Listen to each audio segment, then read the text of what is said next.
Hi friends, అందరికీ నమస్కారం. Welcome to my channel. ఈరోజు తెలంగాణ స్టేట్ గవర్నమెంట్ ఒక కీలక నిర్ణయం అయితే తీసుకోబోతుంది. దీనికి సంబంధించి 500కు సిలిండర్ హామీ అమలుకు లబ్ధిదారుల ఎంపికలో ప్రభుత్వం నిమగ్నమైంది. ఈ విషయమై పూర్తి సమాచారం మనం ఈ వీడియోలో తెలుసుకుందాం. తెలుసుకోబోయే ముందు మన ఛానల్ని ఎవరైనా ఫస్ట్ టైం విజిట్ చేస్తున్నట్లయితే తప్పకుండా సబ్స్క్రైబ్ చేసుకుని రెగ్యులర్గా వాచ్ చేస్తూ ఉండండి. వీడియోని ఇంకా లైక్ చేయకపోతే వెంటనే లైక్ చేసి మీ సపోర్ట్ని మన ఛానల్కి అందించండి. తెలంగాణ స్టేట్ గవర్నమెంట్ 500 రూపాయలకు సిలిండర్ హామీ అమలుకు లబ్ధిదారుల ఎంపికలో ప్రభుత్వం నిమగ్నమైంది. దీనికి సంబంధించి 2 ప్రతిపాదనలు ఉన్నట్లు తెలుస్తోంది. మొదటిది రేషన్ కార్డు ఉన్నవారితో పాటు లేని వారిలో అర్హుల ఎంపిక, రెండోది రేషన్ కార్డుతో సంబంధం లేకుండా అర్హుల ఎంపిక. కాగా రాష్ట్రంలో మొత్తం 1.20 కోట్ల గ్యాస్ కనెక్షన్లు ఉన్నాయి. రేషన్ కార్డు ఉన్న కుటుంబాలు 89.99 లక్షలు.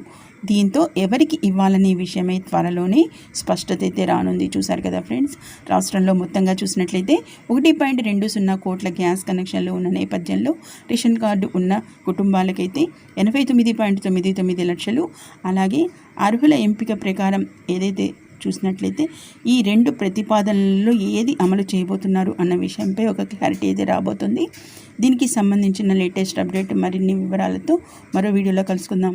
మరిన్ని ఇలాంటి లేటెస్ట్ అప్డేట్స్ కోసం మన ఛానల్ని సబ్స్క్రైబ్ చేసుకొని రెగ్యులర్గా వాచ్ చేస్తుండండి. వీడియోని లైక్ చేసి మీ ఫ్రెండ్స్ అండ్ ఫ్యామిలీ మెంబర్స్ అందరికీ షేర్ చేయండి. Okay, thank you for watching.